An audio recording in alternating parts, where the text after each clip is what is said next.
Hi friends, आप सभी का आपके अपने यूट्यूब चैनल यूपीएससी इन्फो 24 में स्वागत है। तो दोस्तों, हम उम्मीद करते हैं कि आप सभी लोग स्वस्थ होंगे और खुश होंगे। फ्रेंड्स, ये जो वीडियो है पीजीटी हिस्ट्री का प्रैक्टिस सेट 131 है। तो अगर आप TGT, PGT, LT grade, GIC और असिस्टेंट प्रोफेसर की तैयारी कर रहे हैं तो ये वीडियो आपके लिए है। वीडियो के अंत तक बने रहिए। वीडियो पसंद आए तो वीडियो को जरूर लाइक करें और चैनल पे दोस्त नए हैं तो चैनल को सब्सक्राइब कर लीजिए।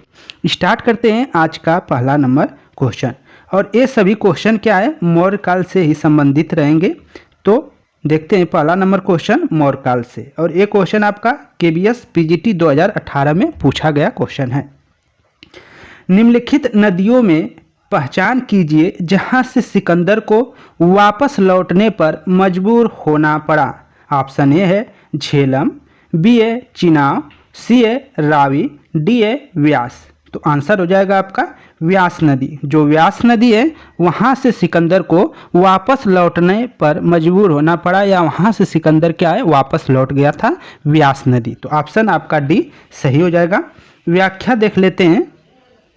व्याख्या में देखते हैं, सिकंदर मकदूनिया का शासक था। जो सिकंदर महान है वो कहाँ का शासक था, तो मकदूनिया का शासक था। यह फिलिप द्वितीय का पुत्र था। यह क्या है, इसके पिता का नाम क्या था, फिलिप द्वितीय का पुत्र था। फिलिप द्वितीय नाम था सिकंदर महान के पिताजी का। सिकंदर ने बल्ख, जिसको क्या करते हैं बैक्टीरिया को जीतने के बाद काबुल होते हुए हिंदू कुश पर्वत को पार कर 326 ईसा पूर्व में भारत पर आक्रमण किया था। सन पूछ देता है तो वह सन या ईसा पूर्व जो है, टाइम जो है, तिथि, तो 326 ईसा पूर्व में उसने भारत पर आक्रमण किया था। भारत की भूमि पर सिकंदर का प्रबल प्रतिरोध पौरव राजा पोरस ने किया था। किसने किया था, पोरस ने सिकंदर महान का प्रबल विरोध किया था, मतलब अच्छा लड़ाई लड़ा था। कौन, तो पोरस लड़ा था। और पोरस कहाँ के राजा थे, तो पौरव के राजा थे, ये याद रखिएगा। पोरस और सिकंदर के बीच झेलम नदी के किनारे सुप्रसिद्ध वितसता का युद्ध हुआ। किसका युद्ध हुआ, वितसता का युद्ध हुआ था। वितसता का युद्ध किनके बीच हुआ था, तो पोरस और सिकंदर महान के बीच हुआ था, जिसमें पोरस की हार हुई। पर सिकंदर ने पोरस की बहादुरी से प्रभावित होकर उसके राज्य को वापस कर उससे मित्रता कर ली। विजय अभियान के अंतर्गत जब सिकंदर व्यास नदी के पश्चिम किनारे पर पहुंचा तो उसके सैनिकों ने आगे बढ़ने से मना कर दिया। क्या कर दिया, मना कर दिया। इस घटना के पश्चात सिकंदर अपने विजय अभियान को रोककर विजित भारत प्रदेशों को सेनापति फिलिप को सौंपकर वापस लौट गया। वह भारत में लगभग 19 माह तक रहा। कितने माह तक, 19 माह तक वह भारत में रहा। 323 ईसा पूर्व में सिकंदर की बेबीलोनिया में या बेबीलोन में क्या हुआ, मृत्यु हो गया। तो सिकंदर भारत पर 326 ईसा पूर्व में क्या किया था, आक्रमण किया। और जब बेबीलोनिया जा रहा था, मतलब भारत से जब वापस जा रहा था, तो उसका बेबीलोन में 323 ईसा पूर्व में क्या हुआ, मृत्यु हो गई। जब ईसा पूर्व की बात आती है तो घटता है, और सन जब ईस्वी की बात आती है तो वो बढ़ते क्रम में होता है। इसीलिए यहाँ पे 326 ईसा पूर्व में वो भारत पर आया है, आक्रमण किया है, और 323 में वो मर चुका है 3 साल बाद। आगे चलते हैं दोस्तों, अगला क्वेश्चन देखते हैं। सूची 1 को सूची 2 से सुमिलित करना है, और ये प्रांत है और उसके राजधानी दिया गया है। तो उनको सुमिलित कर आपको सही आंसर का क्या करना है, चुनाव करना है। तो इसमें ये भी केबीएस के पीजीटी परीक्षा 2018 में पूछा गया क्वेश्चन है। उत्तरापथ का किससे मिलान करेंगे, कलिंग का किससे करेंगे, इन सबको आप कर लीजिए। पहले ध्यान दिया करिए कि जो आपको आता है उसी से उसका क्या कर लीजिए, मिलान कर लीजिए। तो कलिंग का आप तोसली से कर लीजिए मिलान, कलिंग का तोसली से मिलान कर लीजिए।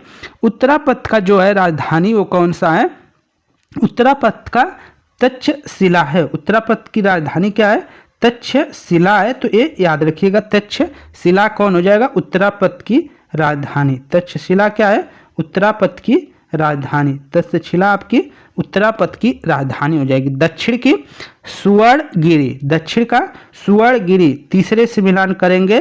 सुवर्णगिरी किससे है, किसका, तो दक्षिण पथ का जो राजधानी है वह सुवर्णगिरी है या सुवर्णगिरी है, इसको याद रखिएगा। मध्य देश का जो है पाटलिपुत्र, मध्य देश का राजधानी कौन है? पाटलिपुत्र। तो इस तरह मिलान करेंगे तो ए का डी से कर लीजिए, ए मिलाइए डी से, तो ए देखिए डी एक ही है, ए वाला है, तो ए वाला आपका आंसर हो जाएगा। पहला ही मिलान आप एक कर लेंगे तो सब करने की ज़रूरत नहीं है। तो इस तरह आप मिलान करने सीख जाइए, ये अच्छा रहेगा। व्याख्या में उसी चीज़ को देख लेते हैं। उत्तरापथ तक्षशिला है, उत्तरापथ क्या है? तक्षशिला। दक्षिणापथ है सुवर्णगिरी। मध्य प्रदेश जो है, मध्य देश पाटलिपुत्र। कलिंग तोसली। तो इसको आप जरूर नोट कर लीजिए दोस्तों। आगे देखते हैं। तीसरा नंबर क्वेश्चन है आपके सामने। तीसरा नंबर क्वेश्चन देखते हैं। कौटिल्य के अर्थशास्त्र के अनुसार स्थानीय एक प्रशासन इकाई थी। कौटिल्य के अर्थशास्त्र के अनुसार जो स्थानीय एक प्रशासन इकाई थी, किसकी थी ये बताना है। 8 ग्रामों की, 10 ग्रामों की, 200 ग्रामों की, 800 ग्रामों की। तो आंसर 3 का जाएगा डी के साथ, 800 ग्रामों की। कौटिल्य के अनुसार जो स्थानिक है एक प्रशासनिक इकाई थी, प्रशासनिक इकाई थी, तो एक प्रशासनिक इकाई कितने ग्रामों की थी? तो 800 ग्रामों की जो प्रशासनिक इकाई होती थी उसको स्थानीय कहा जाता था। तो ये याद रखिएगा, ऑप्शन डी आपका सही होगा। व्याख्या देख लीजिए। कौटिल्य के अर्थशास्त्र के अनुसार स्थानीय एक प्रशासनिक इकाई थी जो 800 ग्रामों का समूह थी।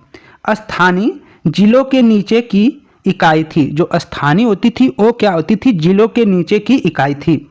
स्थानीय के नीचे 2 द्रोणमुख और द्रोणमुख के नीचे खारवटिक और इसके नीचे संग्रहण एवं संग्रह के नीचे जो है प्रशासन की अंतिम इकाई ग्राम थी। तो इस तरह आप इसको नोट कर लीजिएगा, पढ़ लीजिएगा। जैसे जिला है मतलब ग्राम को मिलाकर संग्रहक बन रहा है, संग्रहक को मिलाकर खारवीट बन रहा है, खारवटिक बन रहा है, और खारवटिक को मिलाकर द्रोमुख बन रहा है, बन रहा है, और उन दोनों को मिलाकर स्थानीय, और स्थानीय में 800 गांव हैं और उनको मिलाकर एक जिला बन रहा है। तो इस तरह आप देख लेंगे अच्छे से कि किसमें कितना है। आगे चलते हैं। चौथा नंबर क्वेश्चन है और असिस्टेंट प्रोफेसर एमपी 2017 में पूछा गया क्वेश्चन है। कौटिल्य के अनुसार संग्रहण के अंतर्गत कितने ग्राम होते थे? ऊपर आपने देखा होगा, तो इसका आंसर दे सकते हैं। संग्रहण के अंतर्गत कितने ग्राम होते थे? 10 ग्राम, 4 ग्राम, 1 ग्राम, गांव वाले ग्राम, ये 1 ग्राम मत समझ लीजिएगा किलोग्राम, 5 ग्राम, 100 ग्राम, मतलब 100 गांव। तो कितने होते थे? तो ऑप्शन ए सही हो जाएगा, 10 गांव होते थे। आप ऑप्शन जब देखेंगे ऊपर व्याख्या वाले में तो वहाँ नोट कर लीजिएगा, ठीक है। 10 गांव जो का समूह होता था तो उसी को कहा जाता है संग्रह, ठीक है। 10 गांवों का समूह को संग्रह कहा जाता था। आगे चलते हैं। 5वां नंबर क्वेश्चन है। कौटिल्य का अर्थशास्त्र राज्य द्वारा नियुक्त कितने अध्यक्षों का उल्लेख करता है? कौटिल्य के अर्थशास्त्र द्वारा नियुक्त कितने अध्यक्षों का क्या करता है? उल्लेख करता है। ये बताना है 25, 27, 22, 29। दोस्तों ऑप्शन ऊपर नीचे हो गया है, लेकिन आपका 27 आंसर हो जाएगा। कितना हो जाएगा? 27। जो सी है वो आपका आंसर है, लेकिन ये ऊपर हो गया है, बी वाला ऊपर रहना चाहिए। तो 27 जो है आपका आंसर हो जाएगा 27, ठीक है। 27 अध्यक्षों का क्या है? उल्लेख किया गया है। व्याख्या देख लीजिए। अर्थशास्त्र के अध्यक्ष प्रचार अध्याय में 27 अध्यक्षों का क्या है? उल्लेख है, परंतु कुछ किताबों तथा अन्य स्रोतों में कहीं कहीं 26 भी मिलता है, कहीं कहीं 28 का भी उल्लेख मिलता है। तो इसी के आसपास आंसर को दीजिएगा, जो पास में रहे उसी को दीजिएगा। अगला क्वेश्चन है। सूची 1 को पदाधिकारियों को सूची 2 के विभागों से क्या करना है? सुमेलित करना है और नीचे दिए गए कूट की सहायता से आंसर देना है। तो इसमें आप देखेंगे एक क्वेश्चन आपको पूछा गया, केबीएस पीजीटी परीक्षा में पूछा गया है, तो इसको ध्यान रखिएगा। देखिए, अकरा अध्यक्ष जो होता है वो किसे कहा जाता है? अकरा अध्यक्ष, ये आपको बताना है। 5वां अध्यक्ष आप जानते हैं पौतवा किसको कहते हैं, तो ये माप तौल वाला पौतवा जो होगा माप तौल का ये हो जाएगा।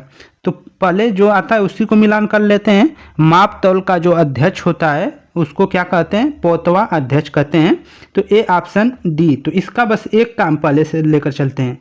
तो 4 देखिए इसमें तीनों 4 दे दिया है, तो इस तरह नहीं होगा, अगर एक रहता तो हो जाता, मिलान हो जाता। तो इसमें सभी में दिया है, तीनों में दिया है, एक में बस नहीं दिया है, तो हमारा बी आंसर नहीं होगा, ये हमारा आंसर कट गया। ऐसे ही मिलान कर लीजिए।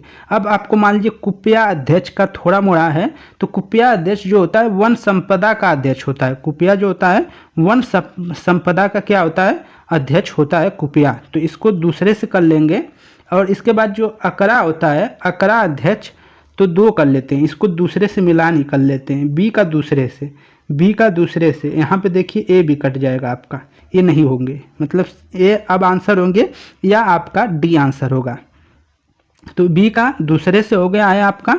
फिर परिणयाध्यक्ष वाणिज्य विभाग होता है, परिणयाध्यक्ष जो होता है वाणिज्य विभाग, तो इसको कर लेंगे इससे मिलान। तो आपका तो अब मिलान हो ही गया है। तो इसका देखेंगे कि सी का आपका तीसरे से, तो सी का तीसरे से, तो ए आंसर हो जाएगा। आपका आंसर किसके साथ जा रहा है, ए का। ये बहुत इंपॉर्टेंट क्वेश्चन है, यहाँ से क्वेश्चन पूछे जा सकते हैं। तो अकरा अध्यक्ष जो होता था वो किससे मिलान करेंगे, तो खनिज विभाग का अध्यक्ष, जो खनिज विभाग का अध्यक्ष हो जाएगा वो क्या हो जाएगा, अकरा अध्यक्ष कहलाता है। खनिज विभाग के अध्यक्ष को क्या कहते हैं, अकरा अध्यक्ष कहते हैं, ये याद रखिएगा। कुप्या अध्यक्ष जो होता है, कुप्या अध्यक्ष जो होता है वन संपदा का अध्यक्ष को कुप्या अध्यक्ष बोला जाता है।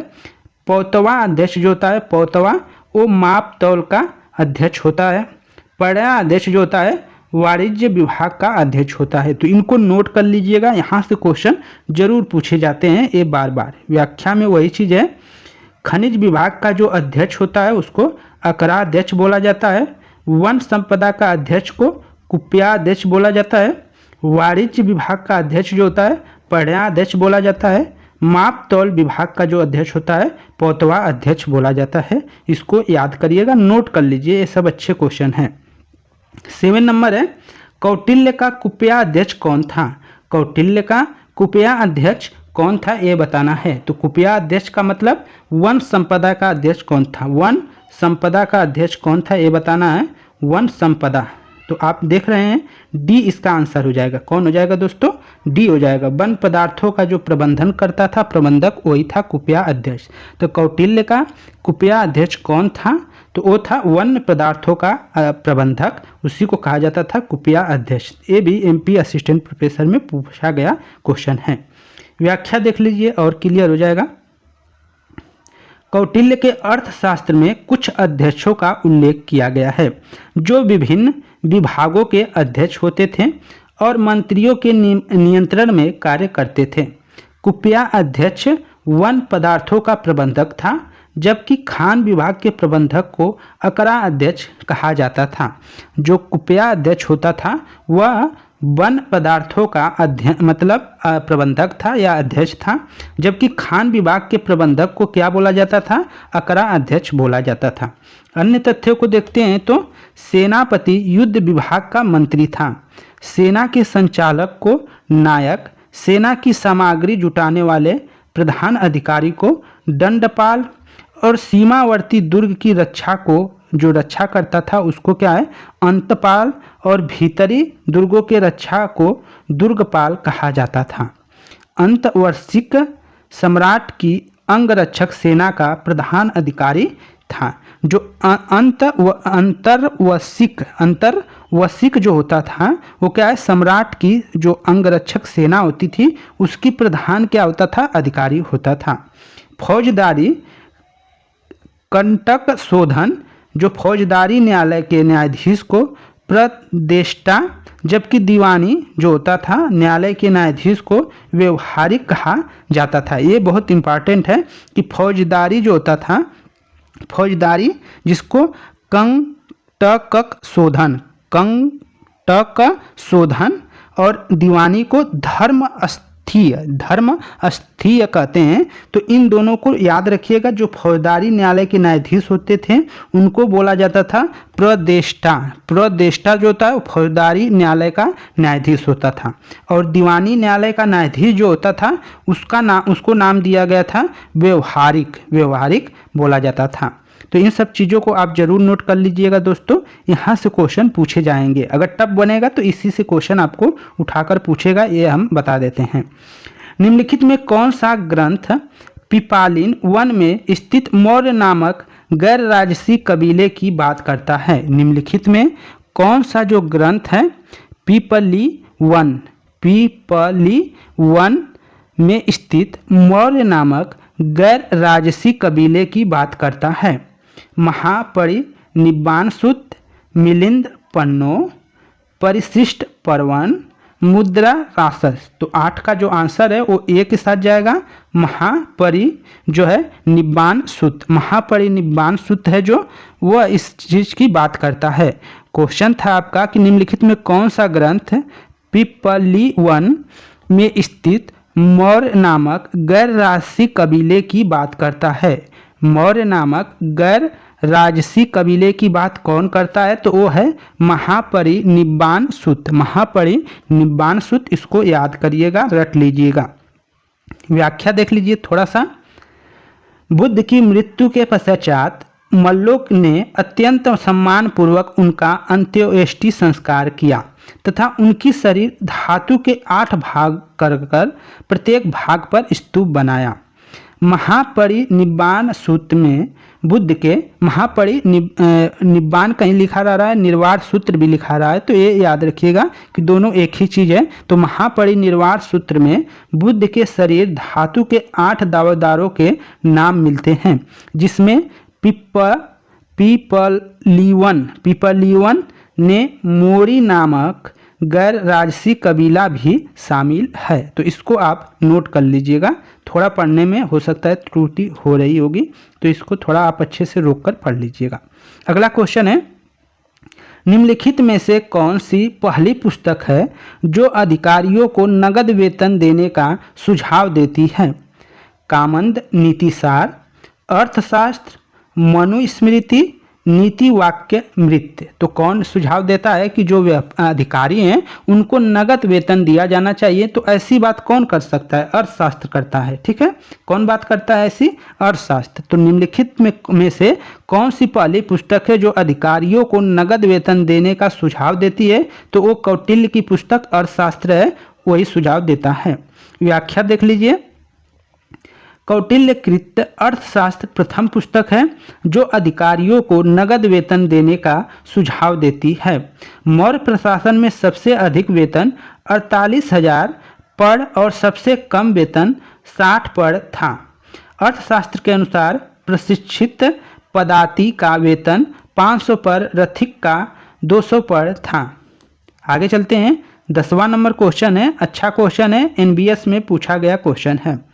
निम्नलिखित में कौन सा ग्रंथ तक्षशिला में बौद्धकालीन मंत्रियों कारिंदों के कुशासन के विरुद्ध हुए ख्यात असंतोष के बारे में बताता है? तो निम्नलिखित में कौन सा ग्रंथ है? ग्रंथ तक्षशिला में मौर्यकालीन मंत्रियों कारिंदों के कुशासन के विरुद्ध हुए ख्यात असंतोष के बारे में बताता है। वो कौन सा है ये बताना है। ऑप्शन ए अशोकावदान, युग पुराण, दिव्यावदान, महाभाष्य। तो कौन बताता है? तो 10 का C हो जाएगा दोस्तों। दिव्यावदान बताता है, इस बात की पुष्टि करता है। आगे चलते हैं, इसके व्याख्या को देख लेते हैं। दिव्यावदान बौद्ध कथाओं का ग्रंथ है। जो दिव्यावदान है अर्थात दिव्य कथाएं जो हैं, दिव्यावदान का मतलब होता है दिव्य कथाएं। तो दिव्यावदान बौद्ध कथाओं का ग्रंथ है। इसकी आधी कथाएं विनय पिटक से तथा बाकी कथाएं सूत्रालंकार से संग्रहित की गई है। इसमें मौर्यकालीन मंत्रियों कारिंदों मतलब दुष्ट आत्माओं, ठीक है, दुष्ट आत्माओं के कुशासन के विरुद्ध हुए असंतोष के बारे में वर्णन मिलता है। मतलब जो मौर्य काल के जो मंत्री थे, करिंदे थे, दुष्ट आत्मा थे, वो जो कुशासन करते थे, उनके विरुद्ध हुए असंतोष के बारे में क्या है? दिव्यावदान में जिक्र किया गया है। आगे चलते हैं, 11 नंबर क्वेश्चन है, यूपीजीआईसी 2009 में पूछा गया क्वेश्चन है।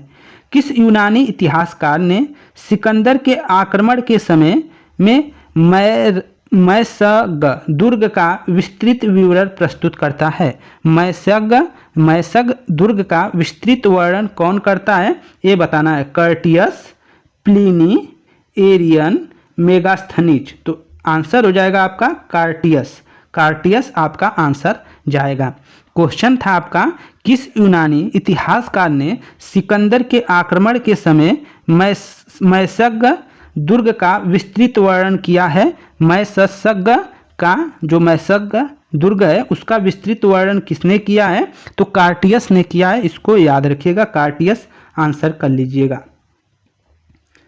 व्याख्या देख लीजिए, यूनानी इतिहासकार कार्टियस ने सिकंदर के आक्रमण के समय मैसग दुर्ग का विस्तृत विवरण प्रस्तुत किया है। मैसग दुर्ग का क्या है? विस्तृत वर्णन प्रस्तुत किया है। सिकंदर और पोरस के बीच प्रसिद्ध युद्ध झेलम या वित्सता नदी के तट पर हुआ था, या इसी को क्या है, झेलम का युद्ध कहते हैं या वित्सता का युद्ध भी कहते हैं, जिसमें पोरस की पराजय हुई। इस युद्ध के पश्चात सिकंदर ने 2 नगरों की स्थापना की थी।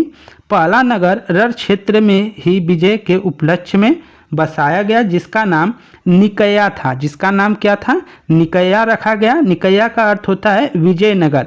दूसरा नगर झेलम नदी के दूसरे तट पर बसाया गया, जहां सिकंदर का प्रिय घोड़ा बुके फाला, या कहीं पे बुके फला रहेगा तो वो भी देखिएगा, बुके फाला मरा था, उसी के नाम पर बसाया गया। घोड़े के नाम पर इस नगर का नाम बउके फला रखा गया। बउके फला नामक नगर बसाया था और उसके घोड़े का नाम बुके फाला था। बुके फाला के नाम पे ही बउके फला नामक नगर की स्थापना की।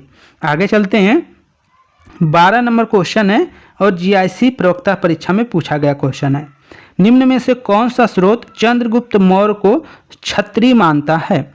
कौन स्रोत है जो चंद्रगुप्त मौर्य को क्षत्रिय मानता है, ये बताना है। विष्णु पुराण, मुद्रा राक्षस, अर्थशास्त्र, दिव्यावदान। तो आंसर क्या हो जाएगा? डी सही हो जाएगा। दिव्यावदान जो है चंद्रगुप्त मौर्य को क्या है? क्षत्रिय मानता है। ऑप्शन डी आपका सही है। व्याख्या देख लीजिए, बौद्ध ग्रंथ चंद्रगुप्त मौर्य को क्षत्रिय मानते हैं। दिव्यावदान एक प्रसिद्ध बौद्ध ग्रंथ है। इसके अतिरिक्त पुराणों में चंद्रगुप्त मौर्य को निम्न जाति का माना गया है। मुद्रा राक्षस में उसे वृषल तथा कुलहीन कहा गया है। मुद्रा राक्षस में क्या कहा गया है? उसे वृषल या कुलहीन कहा गया है।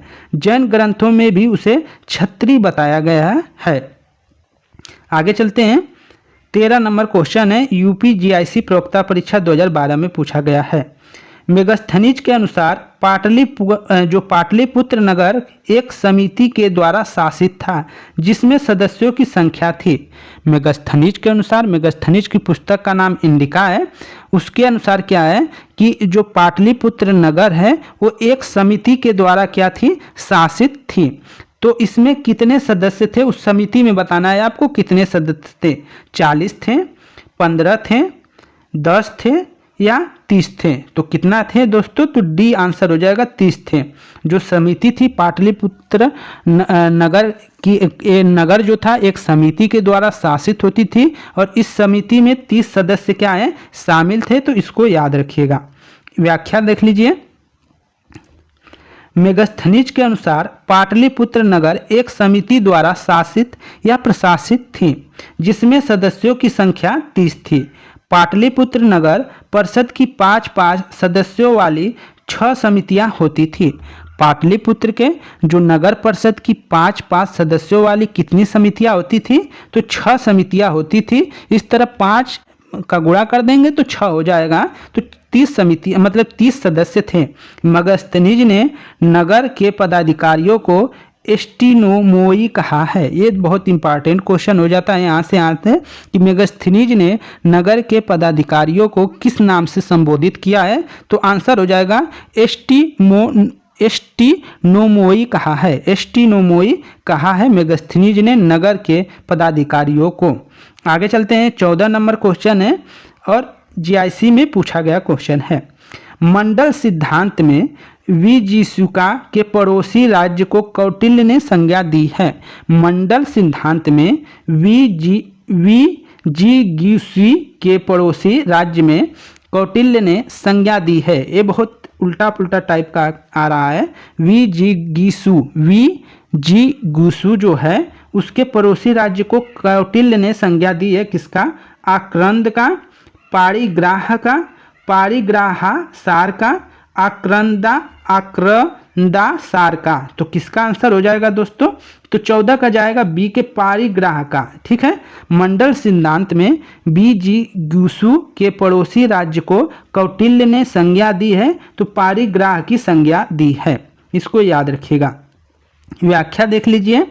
मंडल सिद्धांत में विजिगीषु के पड़ोसी राज्यों को कौटिल्य ने पारिग्राह की संज्ञा दी है। कौटिल्य के अनुसार विजिगीषु राजा का सीमावर्ती राज्य का उसका शत्रु होता था। शत्रु का शत्रु मित्र होता था।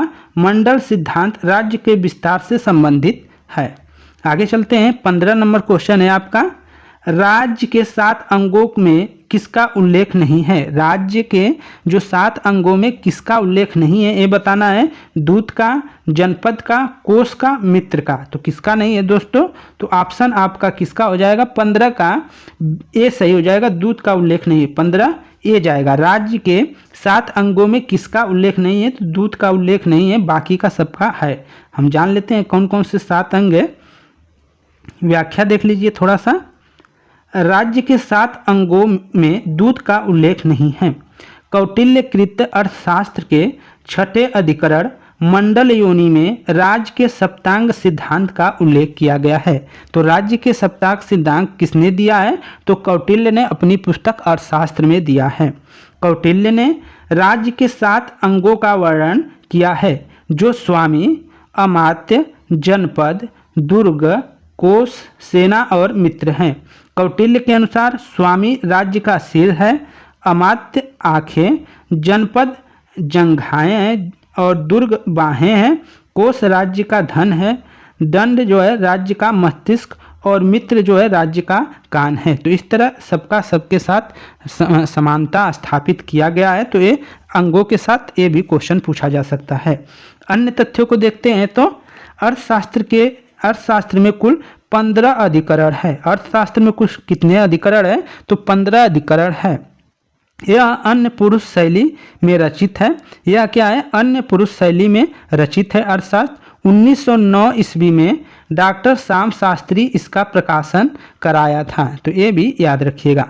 आगे देखते हैं। 16 नंबर क्वेश्चन है, अच्छा क्वेश्चन है।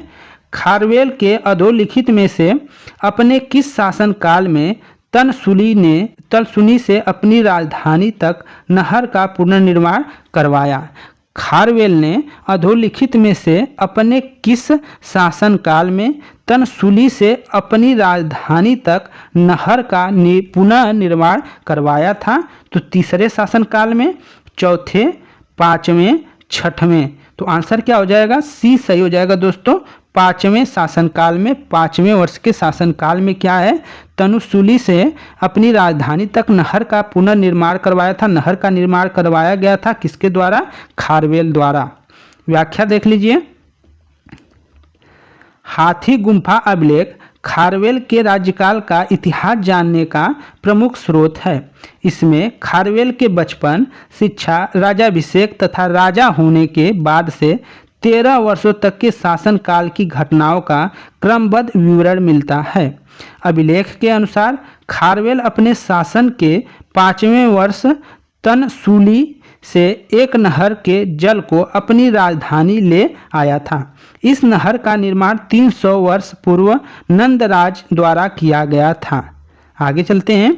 17 नंबर क्वेश्चन है, इसको ध्यान से देखिए। अधोलिखित में से किस शासक ने मूलतः सुदर्शन झील का निर्माण करवाया था? अधोलिखित में से किस शासक ने मूलतः सुदर्शन झील का निर्माण करवाया था ये बताना है।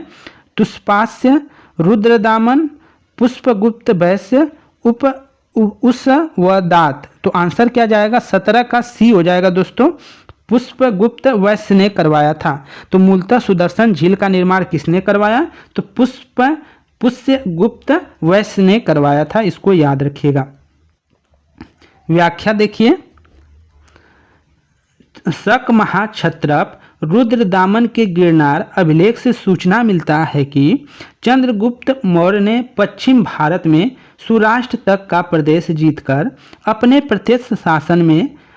प्रत्यक्ष शासन के अंतर्गत कर लिया था।